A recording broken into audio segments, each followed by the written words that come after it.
NCERT chapter 3 matrices है ना, ये बहुत ही इम्पॉर्टेंट चैप्टर है क्योंकि इससे भी एक लॉन्ग क्वेश्चन तुमको मिलेगा, है ना। शॉर्ट क्वेश्चन तो रहेगा ही रहेगा, लेकिन लॉन्ग क्वेश्चन भी यहाँ से हम लोग करेंगे आगे चल के।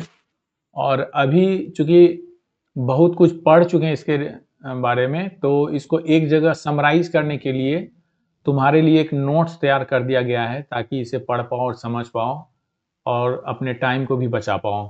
तो देखो क्या है मैट्रिसेस, और इसके बारे में और भी जानकारी, applications and different types of matrices, method to solve and many more. देखो यहाँ पर तुम्हारा है, सबसे पहले तो छोटा सा इंट्रोडक्शन है कि what is the application of matrices, the below the are the use of matrices, यहाँ कुछ हम लिख दिए हैं। क्या होता है कि compact and simple method of solving system of linear equation. कोई भी लीनियर इक्वेशन तुम्हारे पास होगा तो उसको तुम आसानी से सॉल्व कर सकते हो with the help of matrices. जैसे मान लो तुम्हारे पास कोई लीनियर इक्वेशन हम लिख दे रहे हैं कुछ इस तरह का, x plus 2y is equal to 2, और दूसरा इक्वेशन लिख देते हैं 2x plus 3y equal to suppose this is 3। तो इस इक्वेशन को in the form of matrices, इसको आप इस तरह से लिख सकते हैं। देन हम लोग सॉल्व करना आगे चल के सीख लेंगे। जो इसका कोफिशिएंट है उसको एलिमेंट बना देंगे 1 2 2 3 लाइक दिस, एंड जो वेरिएबल है उसको यहाँ प्रोडक्ट बना देंगे। 2 वेरिएबल है, 3 वेरिएबल भी हो सकता है, 4 वेरिएबल भी हो सकता है, लेकिन यहाँ हमारे पास एक्स वाई 2 ही वेरिएबल है। इज इक्वल टू जो कांस्टेंट टर्म होता है 2 3 कुछ ऐसे लिख देते हैं, और आगे हम लोग सीख लेंगे सॉल्व कैसे होगा, ठीक है। तो इसे सॉल्व कर देंगे। बहुत सा है, इसको ज़्यादा डिटेल्स यहाँ पर दे दिए हैं। तो simple method of solving linear equation, ये जो आपके पास गिवन था, इसको सॉल्व करने का एक टेक्निक देता है।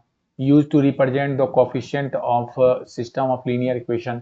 देखो यहाँ पर system of linear equation given है, तो इसके कोफिशिएंट्स को हम किस तरह से दिखलाएं मैट्रिक्स के फॉर्म में, ये एक तरीका देता है ना। Notation, matrix notation and operation are use in electronic spreadsheet program for personal computer, which in turn is used to in different areas of business and science like budgeting, sales, projection, cost estimation and analysis and many more। ये सब कुछ पढ़ लेना। Use of physical operation such as magnification, rotation, reflection through a plane like this. और भी जो कुछ data है इसको पढ़ना। ये एग्जाम से रिलेटेड नहीं है, बस एक ब्रीफ नोट है व्हाट अबाउट मैट्रिसेस। मेरा टॉपिक शुरू हो रहा है यहाँ से, मैट्रिसेस। व्हाट इज मैट्रिक्स, जो कि हम लोग एक्सरसाइज 3.1 करेंगे, उससे रिलेटेड टर्म्स को यहाँ पर समराइज कर दिया गया है। तो सबसे पहले तो जानो कि व्हाट इज मैट्रिक्स। तो मैट्रिक्स के बारे में हम लोग बोलेंगे, इसका डिफिनीशन है, सिंपल डिफिनीशन। ये देखो कि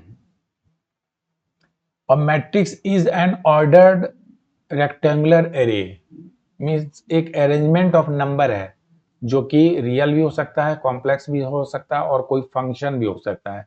जैसे रेक्टेंगुलर एरे जो लिखते हैं ना, इसको इस तरह से स्क्वायर ब्रैकेट के अंदर हम लोग रखते हैं। यहाँ पर रियल नंबर भी हो सकता है, सपोज -2 हमने लिखा, √2 लिखा, फिर यहाँ पर सपोज 1/3 रखा, और सपोज -4i हमने रखा।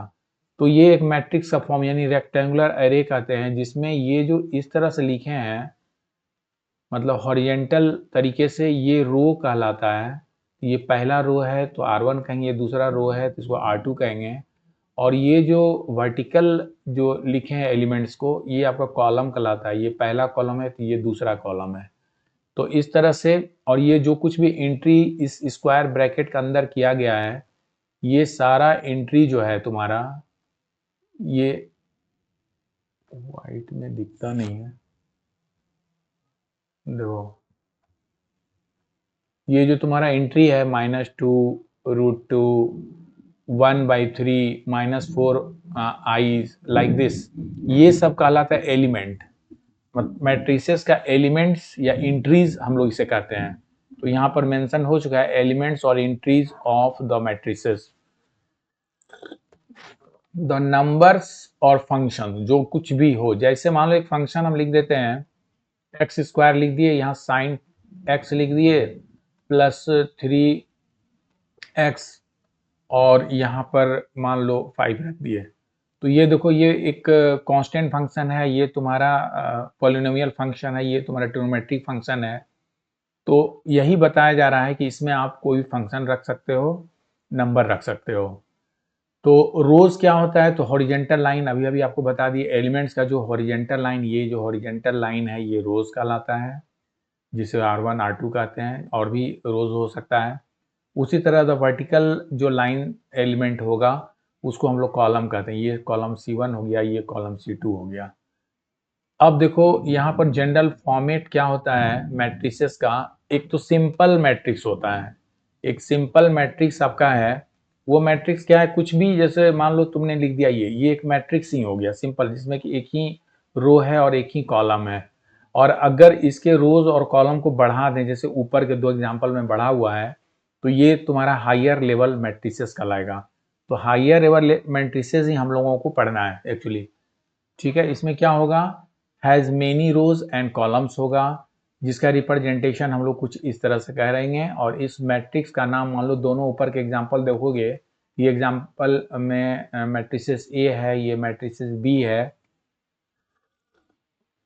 तो रिप्रेजेंटेशन हम ऐसे कर लेंगे, और एलिमेंट्स को जो लिखा गया है उसको इस तरीके से लिख सकते हैं। मतलब अगर मान लो एक मैट्रिसेस हमने यहाँ ले लिया, ठीक है, और यहाँ पर आपको पहला एलिमेंट लेना है, सपोज कि ये ए इसका एलिमेंट है, तो ए पहले रो का और पहले कॉलम का एलिमेंट हो गया। ए मान लो पहले रो का दूसरे कॉलम का एलिमेंट यहाँ लिखते हैं। इसी तरह ए लिखेंगे, ये पहले रो का तीसरा कॉलम हो गया। उसी तरह अगर अब मान लो ये रो 1 हमने लिख दिया, और अब देखो अगर रो 2 के लिखोगे तो ये A2 हो गया, A2 हो गया और A2 हो गया, यानी रो के एलिमेंट्स हमने दिखला दिया। अब ये कौन सा कॉलम है सेट कर रहा है, तो ये देखो फर्स्ट कॉलम है तो A21 बोलोगे, ये सेकंड कॉलम है A2 बोलोगे, ये थर्ड कॉलम में है 23 बोलोगे। इसी तरह ए थर्ड रो को अगर लेते हैं तो A31 बोलेंगे, third row first column, third row second column, third row third column element को कुछ इस तरह से लिखते हैं। यानी ये रो 1 हो गया, ये रो 2 हो गया, इसी तरह ये आपका कॉलम 1 हो गया, ये कॉलम 2 हो गया और ये कॉलम 3 हो गया। तो इस तरह से हम दिखलाएंगे। ये जो देख रहे हो ना, ये एक्चुअली टोटल तुम्हारे पास अभी 3 रो दिख रहा है, और तुम्हारे पास 1 2 3 एंड सो ऑन n तक जा रहा है, यानी n कॉलम दिख रहा है। तो इस मैट्रिक्स को हम लोग ऐसे रिप्रेजेंट कर देंगे, और इसके ऑर्डर को इस तरह से लिख देंगे 3 इंटू n, यानी रो इंटू कॉलम के रूप में हम लोग इसके ऑर्डर को लिखते हैं। ऑर्डर ऑफ मैट्रिक्सेस कहेंगे, तो इसके रोज और कॉलम के को इस तरह यानी पढ़ेंगे रो बाई कॉलम, यानी 3/n ऑर्डर का ये मैट्रिसेस है।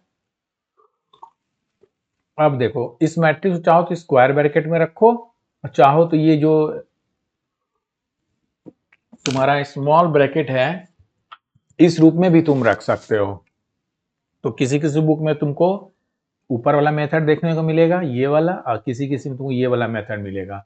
दोनों का मतलब बराबर है। तो चलो आप अपनी कॉपी में ये लिख दिए हैं, ये आपका हो गया कॉलम 1, ये हो गया आपका कॉलम 2, ये हो गया आपका कॉलम 3, और ये हो गया, देखो सेकेंड एलिमेंट को देखना, ये कॉलम n हो गया। इसी तरह यहाँ से बढ़े हैं तो इधर लिखने के लिए जगह नहीं है, इधर ही रख देते हैं। ये हो गया रो 1, ये हो गया आपका रो 2, ये हो गया आपका रो 3। इस तरह से हम मैट्रिसेस के एलिमेंट्स को रो और कॉलम वाइज दिखला सकते हैं। अब देखो, अब मान लो तुम्हारे पास एक मैट्रिसेस है, जनरल फॉर्म लिखना चाह रहे हैं m इंटू n ऑर्डर का, यानी m/n ऑर्डर के मैट्रिक्स को जब आप लिखोगे तो पहला रो के एलिमेंट को देखो लिखे हुए हैं A11, सब में देखो A1 A1 A1 A1 up to A1, ये सब तुम्हारा फर्स्ट रो का एलिमेंट है। फर्स्ट रो के एलिमेंट को हमने ए कहा तो A1 हमने रखा, और उसी तरह यहां पर देखो सबका पहला कॉलम 1 1 1 1 1 1 है, तो ये पहले कॉलम में है तो ये C1 हो गया। और इसके एलिमेंट को जब हम लिखेंगे तो ये एलिमेंट हमारा आएगा AIJ के फॉर्म में, जहां पर इसके कॉलम और रो को m इंटू n से हम लोग रिप्रेजेंट करेंगे। और क्या होगा, अब तुम बता देना, ये जो I है ये I स्टार्ट हुआ है 1 से, देखो I स्टार्ट हुआ है 1 से और एंड यहाँ पर हुआ है m पर आकर, तो आप लिख सकते हो कि I के बारे में I 1 से स्टार्ट होकर है ना बढ़ते गया है और वो m पर जाकर रुक गया है। तो I यानी रो के बारे में ये इंफॉर्मेशन है। उसी तरह J आपने लिखा, J के बारे में आप इंफॉर्मेशन दोगे कहाँ से शुरू हुआ, तो J भी देखो तुम्हारा 1 से शुरू हुआ है और एंडिंग आपका n पर आके हुआ है, तो आप कहोगे कि ये भी 1 से शुरू हुआ और एंड n पर हुआ। तो ये आपका हो गया रो के लिए कंडीशन और ये आपका हो गया कॉलम के लिए कंडीशन। अब कहोगे कि ये I और J क्या है, तो चूंकि ये काउंटिंग नंबर है 1 2 3 4 से काउंट करते हैं रोज को, तो ये आपका नेचुरल नंबर है, ये बिलोंग्स टू का सिंबल है, कुछ अलग लिखा गया, ठीक है इस तरह से। अब इसके ऑर्डर को दिखलाना है तो पूरे रो को देख लो, रो तुम्हारे पास 1 2 3 अप टू m तक आया, तो पहले रो लिखना था, m हो गया, और इनटू अब देखो कॉलम में 1 2 3 इस तरह से अप टू n कॉलम है, तो m इंटू n ऑर्डर का ये तुम्हारा मैट्रिक्स हो गया। अगर आप इसका नाम A देते हैं तो इस ऑर्डर को मतलब इस मैट्रिक्स को ऐसे हम लोग लिखेंगे। और इतना अगर नहीं लिखना है तो शॉर्ट में अगर लिखना है तो बस यहां जो कॉर्नर पे लिखा गया है यहां पर जो है तुम्हारा इसका नाम A दे दो, और A एलिमेंट है, I और J कौन सा रो कौन सा कॉलम को बिलोंग्स कर रहा है, वो है m इंटू n ऑर्डर। मतलब इस चीज को इन शॉर्ट हम लोग ऐसे लिख सकते हैं, ठीक है। यहां पर ये जो है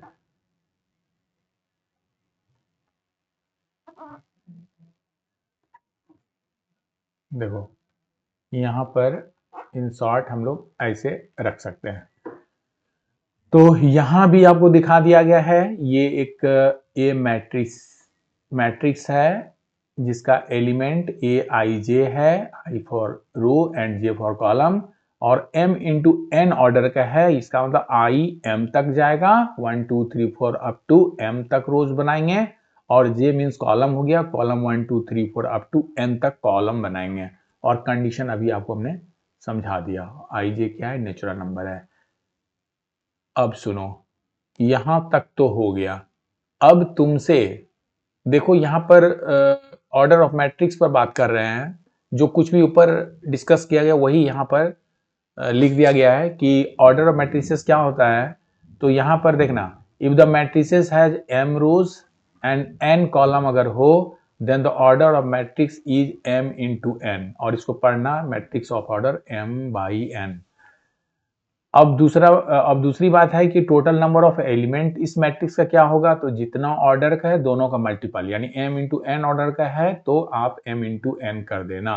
जैसे यहां पर एक एग्जांपल आपके पास है, ये कोई मैट्रिसेस है जिसका एलिमेंट 3 2 4 1 5 9 है, तो आपसे कहा जा रहा है कि आप इसका ऑर्डर लिखिए। पहला क्वेश्चन इसका ऑर्डर लिखिए, तो पहले रोज को काउंट कर लो, 1 एंड 2 रोज है तो आपने 2 लिखा, एंड कॉलम कहोगे तो 1 2 3 कॉलम है तो आपने 3 लिखा। तो ये हो गया आपका 2 इंटू 3 ऑर्डर का ये मैट्रिसेस। और इसका नंबर ऑफ एलिमेंट अगर आपसे कहें कि how many elements are there, तो कह सकते हो total number of elements equal to होगा रो मतलब 2 इंटू 3, तो 2 इंटू 3 दैट इज 6, इसमें 6 टोटल एलिमेंट है, काउंट कर लो 1 2 3 4 5 6, इससे हम लोग निकाल सकते हैं, है ना। तो क्या हो गया, with total number of element means product of rose and column, this is 6।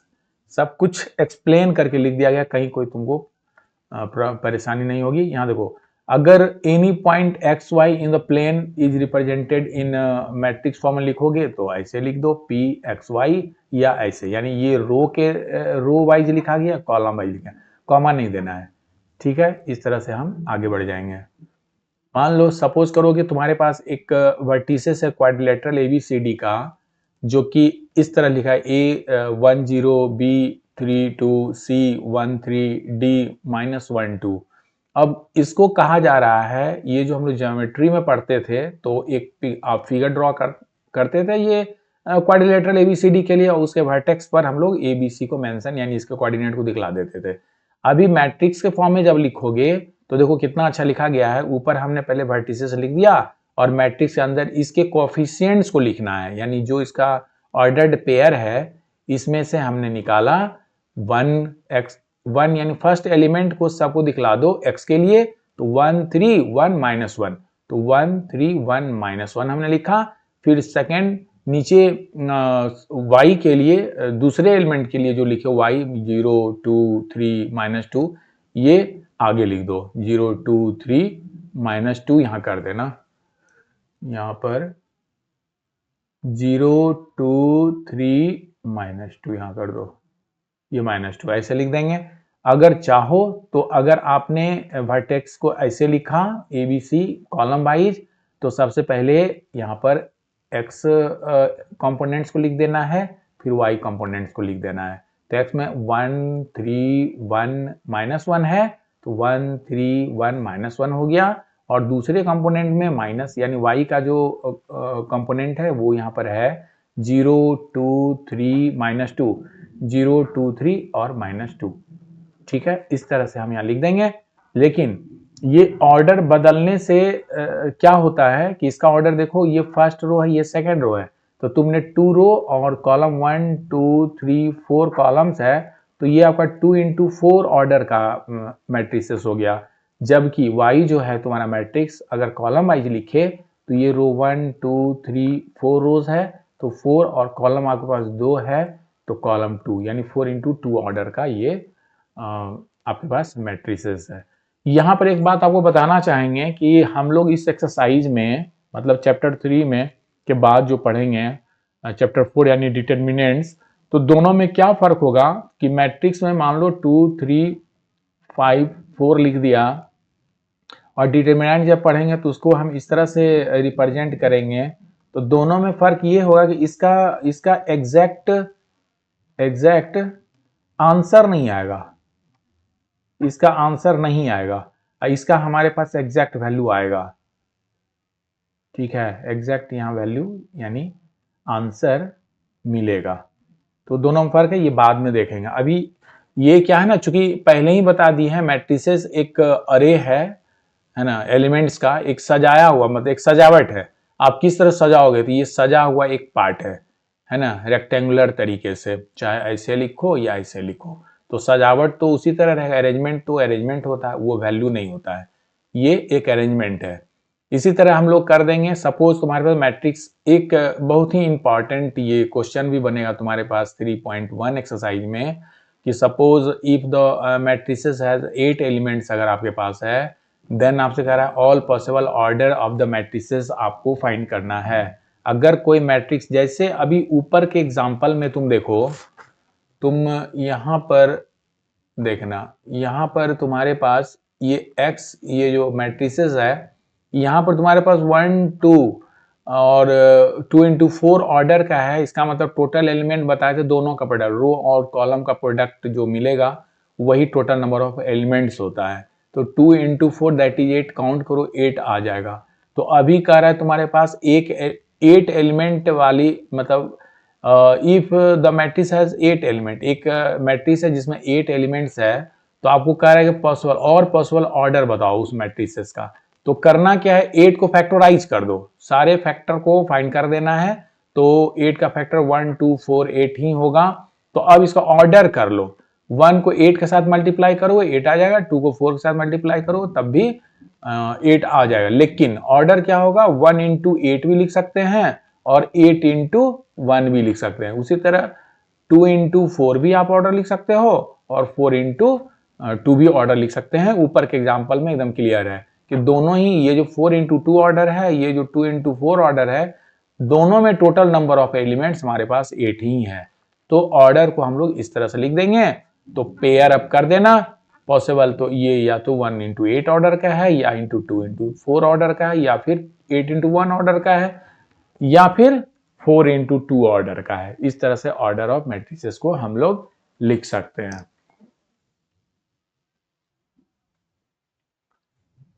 तो अब हम लोग आते हैं टाइप्स ऑफ मैट्रिक्स। कितने तरह के मैट्रिक्स हमें पढ़ना है और होते हैं, ठीक है।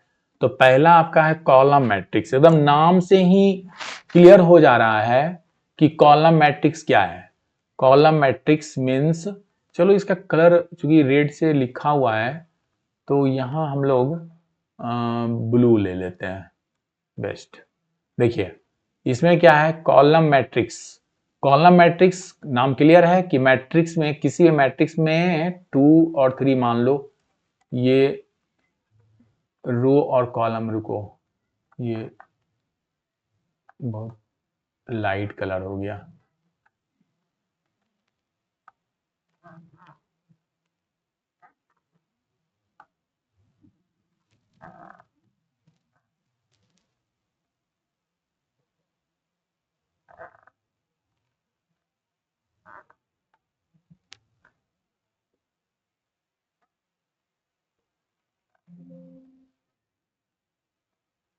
देखो तो यहां पर जो लिखे हैं 2 और 3, तो इसमें रो भी है, यानी एक रो है और 2 कॉलम आपके पास है, C1 C2। तो कॉलम मैट्रिक्स जो होगा उसमें केवल कॉलम होगा। तो कॉलम मतलब इस तरह से वर्टिकली आपका ये मैट्रिक्स होगा, जिसके एलिमेंट्स को हम लोग 1 2 2 3 5 कुछ इस तरह से लिखेंगे। यानी ये रो 1 है, रो 2 है, रो 3 है, लेकिन कॉलम एक ही है, C1 है।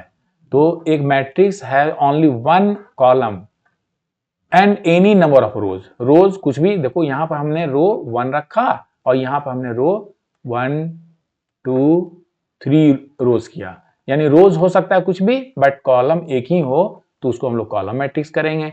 और ये आपका एग्जांपल हो गया, जो अभी ऊपर भी एग्जांपल दे दिया गया। और ऑर्डर आपसे पूछेंगे तो 1 2 3 एलिमेंट है, यानी रो में तो 3 और एक ही कॉलम है, 3x1 ऑलवेज। यानी फर्स्ट जो कंपोनेंट वो तो बढ़ेगा, लेकिन सेकेंड कंपोनेंट 1 ही रहेगा। यहां देखो 1x2 का है, ठीक है। तो ये रो मैट्रिक्स, ये कॉलम मैट्रिक्स नहीं हुआ, क्योंकि इसमें कॉलम बदल गया। केवल एक ही कॉलम होगा, वो कॉलम मैट्रिक्स कहलावेगा। जनरल फॉर्म इसका देख लो, वही ए आई जो लिखते हो ना, तभी तो बता दिए पहला, यानी ये फिक्स हो गया कॉलम। चलो इसको मार्क कर देते हैं। इसमें ये जो तुम्हारा है, देखो ये जो आपने निकाला 4x1 ऑर्डर का एक, ये जो मैट्रिक्स है एग्जाम्पल 1, सॉरी ये, तो यहां पर 4x1 ऑर्डर का है, यानी यहां पर मेरा रो बदल गया, कॉलम एक है। और एक एग्जाम्पल और मान लो b इक्वल टू, अगर हम लिख दें कुछ भी, मान लो कि साइन थीटा लिख दिए, -5 लिख दिए, फिर यहाँ कॉस स्क्वायर थीटा लिख दिए। तो यहां देखो ये जो तुम्हारा है 1 2 3 रो है और एक ही कॉलम है, यानी रो कुछ भी होगा, कॉलम फिक्स होगा। तो उसी तरह मैट्रिसेस को बताए थे कि कोई भी मैट्रिक्स को हम लोग स्क्वायर ब्रैकेट में जे के फॉर्म में लिखते हैं और m×n ऑर्डर को दिखलाते हैं। ये तरीका है। और इसी तरीका में अगर n को फिक्स कर दोगे, यानी 1 कर दोगे और m बढ़ाते रहो, तो ये तुम्हारा कहलाएगा कॉलम मैट्रिक्स। अगर m को फिक्स यानी 1 कर दो और कॉलम को ही बढ़ाते जाओ, यानी n हो जाए, तो वो आपका कहलाएगा रो मैट्रिक्स। तो अभी मेरा कंडीशन ये है, आपसे कहेगा कि व्हाट इज कॉलम मैट्रिक्स, आप फटाफट बोल देना A equal to AIJ m×1 order, यानी m×1 ऑर्डर के मैट्रिक्स को हम लोग कहते हैं column matrix, where as 1×n वाले मैट्रिक्स को कहते हैं हम लोग रो मैट्रिक्स। तो अब रो मैट्रिक्स पे इतना बोलने की कोई जरूरत नहीं है। A matrix having only 1 row and any number of columns, तो उसे कहेंगे रो मैट्रिक्स। एक देखो रो मैट्रिक्स ए दे दिए, 1 2 3 4 एलिमेंट आपके पास है, तो चूंकि एक ही रो है तो 1, और 1 2 3 4 कॉलम्स है तो इंटू 4 कर दिए, ए आई जे ही रहेगा मैट्रिक्स के एलिमेंट्स को जैसे दिखलाते हैं, तो ये एलिमेंट हो गया, आई जे बढ़ेगा किस ऑर्डर में, 1 इंटू एन का ऑर्डर में, यानी रो फिक्स हो गया, 1 ही रो होगा और एन आपका नीचे कॉलम बढ़ता जाएगा। तो ये row matrix and column matrix के बारे में हम लोग जाने। अब देखो, अब इसके ऑर्डर से क्या क्या फर्क पड़ता है। तो सबसे पहले तो ये हो गया कि आपने कहा कि कोई भी मैट्रिक्स हो ए आई जे, तो इसके रोज को m और कॉलम को n, ये ऑर्डर को ऐसे लिखा जाता है। तो अब अगर ये तो ऐसे ना हो गया, स्क्वायर के रूप में हो गया, तो ये साइड दोनों लेंथ बराबर कर दो, यानी m इंटू एम ही कर दो, यानी रो कॉलम सेम हो गया, तो वैसे ऑर्डर को हम लोग कहेंगे स्क्वायर मैट्रिक्स। यानी ये ऑर्डर 3 सीधे अगर 3 एलिमेंट है इधर से और 3 एलिमेंट है इधर से, ये तो 3 इंटू 3 हुआ, तो 3 इंटू 3 ऑर्डर बोलो, अदरवाइज केवल 3 ऑर्डर बोलो, बात बराबर। तो कह रहा है, अब आओ स्क्वायर मैट्रिक्स में, a matrix of order m into N, कोई भी matrix m into N order का अगर m बराबर n हो जाए, यानी रो और कॉलम दोनों बराबर हो जाए, दोनों जो एंट्री है वो इक्वल हो जाए, तो वो आपका कहलाएगा स्क्वायर मैट्रिक्स। जैसे इस एग्जांपल में ए इक्वल टू, देखो यहाँ पे कुछ एलिमेंट्स को लिख दिए इस कॉलम में, इसको सेकंड कॉलम में देख लो और थर्ड कॉलम में देख लो, तो ऑर्डर क्या हो गया, तो रो हो गया आपके पास 3, 1 2 3 रोज, एंड कॉलम भी आपके पास हो गया 1 2 3 कॉलम हो गया, है ना। ये R1 है और ये R2 है और ये R3 है, यहाँ पर C1 है, यहाँ C2 है और ये C3 है, तो आपका 3 इंटू 3 ऑर्डर का हुआ, यानी दोनों रो कॉलम सेम है, तो इसको हम लोग कहेंगे स्क्वायर मैट्रिक्स। तो अब तुम कहोगे सर आप जो ये जो लिखते हैं शॉर्टकट में मैट्रिक्स का जो नोटेशन होता है ए I J M into N order का, तो इसको कैसे लिखेंगे। तुम बस ये एलिमेंट तो हमेशा ए आई जे के ही फॉर्म में होगा, बस ऑर्डर को m इंटू एन कर दो, m इंटू एम कर दिया तो वो हो गया तुम्हारा स्क्वायर मैट्रिक्स हो गया, यानी having same row and same column. तो order of the matrix is m, यानी m इंटू एन बोलो, m बाई m बोलो या फिर m बोलो, बात बराबर, ठीक है। तो इस तरह से हम लोग स्क्वायर मैट्रिक्स सीख गए। और अब स्क्वायर मैट्रिक्स के सारे, ये देखो ये वाला जो एलिमेंट होता है ना, ये जो डायगोनल रूप में है, मान लो ये स्क्वायर जैसा दिख भी रहा है, ऊपर लाइन अगर मिला देते हैं तो स्क्वायर बन जाएगा, तो इस तरह से अगर आप खींचते हो तो ये डायगोनल हो जाएगा, इस तरह से खींचते हो तो तुम्हारा डायगोनल हो जाता है। तो डायगोनल एलिमेंट्स को रखो और बाकी एलिमेंट यानी नॉन डायगोनल एलिमेंट्स को आप जीरो कर दो, तो वैसे मैट्रिक्स को हम लोग डायगोनल मैट्रिक्स कहते हैं, ठीक है। तो यहाँ पर हम क्या देख रहे हैं कि यहाँ 3, यहाँ जो है सारे एलिमेंट्स को तुमको दिख रहा है, ये तो स्क्वायर मैट्रिक्स है, और इस स्क्वायर मैट्रिक्स के नॉन डायगोनल एलिमेंट को जीरो कर दो। देखो इस एग्जांपल में देखना, ये जो एग्जांपल है तुम्हारा नेक्स्ट, यानी देखो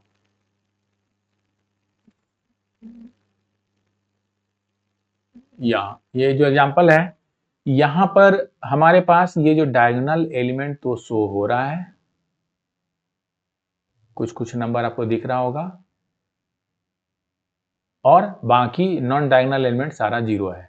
तो ये आपका ऑर्डर चूंकि 1 2 3 रोज है और 1 2 3 कॉलम है, तो 3 ऑर्डर का ये मैट्रिक्स है, स्क्वायर मैट्रिक्स है। इसमें प्रॉपर्टी क्या दिखला रहा है कि डायगोनल एलिमेंट्स ही केवल दिख रहा है, नॉन डायगोनल एलिमेंट जीरो है, इसीलिए इसको डायगोनल मैट्रिक्स हम लोग कहते हैं। तो a square matrix is said to be diagonal matrix if all non diagonal elements are zero. तो जनरल फॉर्म जैसे लिखते हो A equal to A I J M into N order का ही होगा, आई जे और आई जे अलग अलग जो एलिमेंट होगा, मतलब मान लो तुम हमेशा लिखते आ रहे हो, सपोज आपने लिखा ए आई जे, ये मैट्रिक्स है m इंटू एम ऑर्डर का, चूंकि जब भी डायगोनल मैट्रिक्स होगा तो वो स्क्वायर मैट्रिक्स होगा, तो इसके एलिमेंट्स को आई यानी 1 1 2 2 3 3, देखो ये हो गया 1 1, ये हो गया 2 2 और ये हो गया 3 3, यानी डायगोनल एलिमेंट्स को कुछ इस तरह लिखते हैं। तो उसको छोड़कर यानी आई नॉट इक्वल टू जे कर दो, ये सारा। तो अगर इसके लिए ए I J equal to zero हो जाए, तब कहना वो डायगोनल मैट्रिक्स है, अदरवाइज वो नॉन डायगोनल मैट्रिक्स यानी स्क्वायर मैट्रिक्स हो गया। तो कुछ इस तरह का, ये डायगोनल बदल भी सकता है, ऐसे भी हो सकता है मेरा आंसर अगर होता तब। ठीक है, तो ये डायगोनल एलिमेंट से बना हुआ मैट्रिक्स को डायगोनल मैट्रिक्स कहते हैं। उसी तरह स्केलर मैट्रिक्स में क्या होगा, तो देखो डायगोनल मैट्रिक्स या स्केलर मैट्रिक्स कहलाएगा तब जब डायगोनल एलिमेंट कांस्टेंट कर दो, सब के सब एक जैसा, है ना, वो हो जाएगा तुम्हारा स्केलर मैट्रिक्स। यानी डायगोनल मैट्रिक्स स्केलर मैट्रिक्स में आपको कंफ्यूजन नहीं होना चाहिए। तो यहां पर देखो, यहां पर तुम्हारा स्केलर मैट्रिक्स में क्या है, तो देख लो ये जो डायगोनल एलिमेंट है सब के सब एक √3 ही है ना। ऑर्डर स्क्वायर मैट्रिक्स है यानी 3 ऑर्डर का है। तो diagonal elements are equal, when diagonal elements are equal तो वो हमारा कहलाएगा स्केलर मैट्रिक्स। तो यहां भी कुछ ऐसा नहीं है समझने वाली बात, ये भी क्लियर हो गया होगा। और सुनो, ये वही ऑर्डर में लिखे हैं, ऑर्डर ऑफ मैट्रिक्स यानी आपका एम हो गया। और एलिमेंट चूंकि यहां पर बी से रिप्रेजेंट किया गया है तो B I J equal to 0 जब I not equal to J होगा। आई स्मॉल लिखना, I not equal to J मतलब नॉन डायगोनल एलिमेंट्स, और बाकी जो है बी आई जे बराबर के यानी आई इक्वल टू जे यानी 1 1 2 2 3 3 के लिए लेंगे तो वो कोई कांस्टेंट हो सकता है, तो उसको यहां पर आपके कांस्टेंट की जगह पर √3 है। ठीक है, तो कोई कांस्टेंट अगर मिल गया तो उसको हम लोग कहेंगे स्केलर मैट्रिक्स। स्केलर मैट्रिक्स बाद आते हैं आइडेंटिटी। देखो कितना कुछ सीख रहा है कि डायगोनल में एलिमेंट्स अलग अलग होगा, डायगोनल्स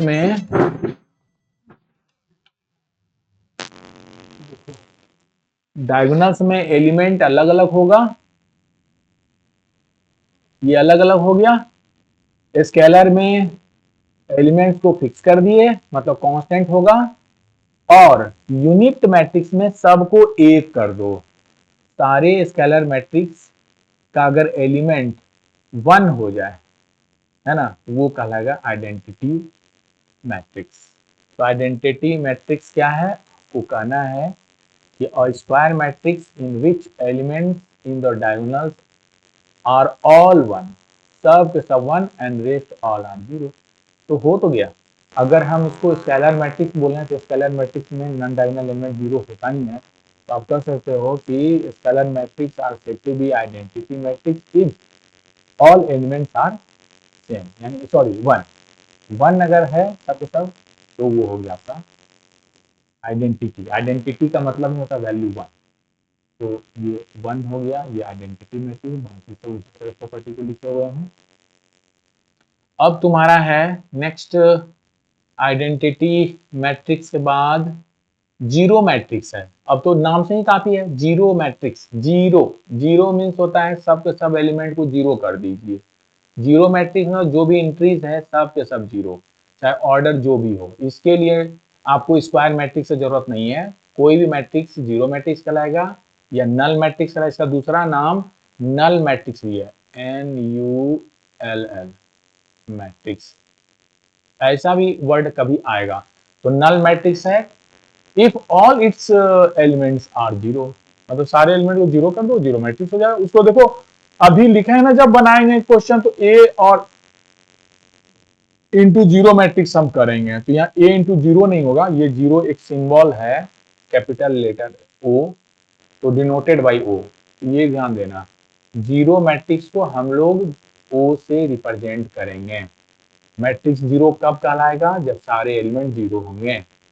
इसी तरह अब एक मजेदार बात कि इक्वल मैट्रिक्स क्या होगा, तो नाम से यहां भी कंफर्म हो गए, नाम ही काफी है जानने के लिए। इक्वल मैट्रिक्स मतलब दो मैट्रिक्स इक्वल कहलाएगा तब अगर वो सेम ऑर्डर को हो, और दूसरी बात उसके सारे एलिमेंट्स, दो मैट्रिक्स आपने अगर ए बी लिया तो उनके कॉरस्पॉन्डिंग एलिमेंट भी सेम होना चाहिए। जैसे यहाँ पर देखो एक मैट्रिक्स ए है दूसरा मैट्रिक्स बी है, तो दोनों मैट्रिसेस में हमारे पास इसका फर्स्ट एलिमेंट 2, बी का भी फर्स्ट एलिमेंट 2, ए का यहाँ सेकंड एलिमेंट 0, यहाँ भी देखो 0। उसी तरह सेकंड एलिमेंट 3, इसका भी बी का भी 3 एंड बी का फोर्थ एलिमेंट 1, ए का भी फोर्थ एलिमेंट 1, यानी सारा एलिमेंट आइडेंटिकल है, इसीलिए इक्वल मैट्रिक्स कहलाएगा। ठीक है, और इसी पर क्वेश्चन भी है, using the concept of equal matrices we can find the unknown value of any matrices. जैसे तुम्हारे पास एक एग्जांपल दे दिए, ये थोड़ा सा बड़ा हो गया है ना, तुम्हारे एग्जांपल बुक में छोटा छोटा एग्जांपल है। तो देखो यहाँ पर एक एंट्री है, सारे एंट्रीज को देख लीजिए, ये जो मैट्रिक्स है और ये दो, अगर ये मैट्रिक्स आपका ए है और ये वाली मैट्रिक्स आपकी बी है, तो दोनों इक्वल बता रहा है। इक्वल मैट्रिक्स तब होगा जब इसके कॉरस्पॉन्डिंग एलिमेंट बराबर हो जाए। बोल ही रहा इक्वल मैट्रिक्स है, इसका मतलब जब ये दोनों इक्वल मैट्रिक्स है, एलिमेंट्स नहीं हम आपके लिए पढ़ रहे हैं, यहाँ दिख रहा है स्क्रीन पर, तो यहाँ से जब इक्वल मैट्रिक्स का कॉन्सेप्ट लगा देना कि ये जो पहला एलिमेंट है x+3 के जगह पर, तो ये हमारा दूसरे का 0 के बराबर होगा। तो यहाँ से x की वैल्यू हम लोग आराम से निकाल लेंगे -3। उसी तरह दूसरे एलिमेंट पर अगर जाते हैं -6 ओके, कुछ नहीं करना है। b-3 पर अगर आते हो तो तुम्हारे भी यहाँ पर आ जा रहा है आइडेंटिकल, मतलब इक्वल। तो b-3 is equal to 2b+4। अब वेरिएबल को वेरिएबल के पास रखो, उठाकर यहाँ रख दो b को, और कांस्टेंट को कांस्टेंट पास रखो, तो b में से b गया, that is b is equal to, इसको इधर लाओ -4 इज -7, तो b की वैल्यू आपने -7 निकाल दिया। उसी तरह अब देखिए A12 में अगर आए तो A12 यहाँ पर है, B में B12, तो A12 का आपके पास शायद Z लग रहा है, ये Z हो गया, और +4 इज इक्वल टू B का हो गया 6, तो यहाँ से Z की वैल्यू आपने निकाल दिया, दिस इज 2, तो Z भी हमने फाइंड कर लिया। उसी तरह A13 देखते हैं पोजीशन पर, B13 के जगह पर कौन सा है, तो दोनों में लग रहा है 2y-4 is equal to 3y-2। अब वेरिएबल को वेरिएबल के पास लाओ, कांस्टेंट को कांस्टेंट के पास लाओ, तो 2 3 के पास भेजोगे तो ये y हो जाएगा, और -2 को -4 के पास भेजिएगा तो ये -2 हो जाएगा, यानी y की वैल्यू -2 हो गई। इसी तरह से आप अदर वैल्यूज को भी निकाल सकते हैं जो कुछ छूट रहा है मेरे से। जैसे यहाँ पर देखो 0 है, यहाँ पर देखो 2c+2 है, यानी 2c+2 equal to 0, c equal to -2, c is -2/2, that is -1, तो c की वैल्यू -1। इस तरह से हम लोग a-2, b-7, c-1, x-3, y-5 and z-2 find कर लेंगे। तो ये हुआ, this is all about the concept concerning with exercise 3.1। और यहाँ से अब हम लोग इतना कॉन्सेप्ट क्लियर करने के बाद एक्सरसाइज पे आएंगे। ठीक है, यहाँ तक अगर कोई डाउट है तो क्वेश्चन कर सकते हो।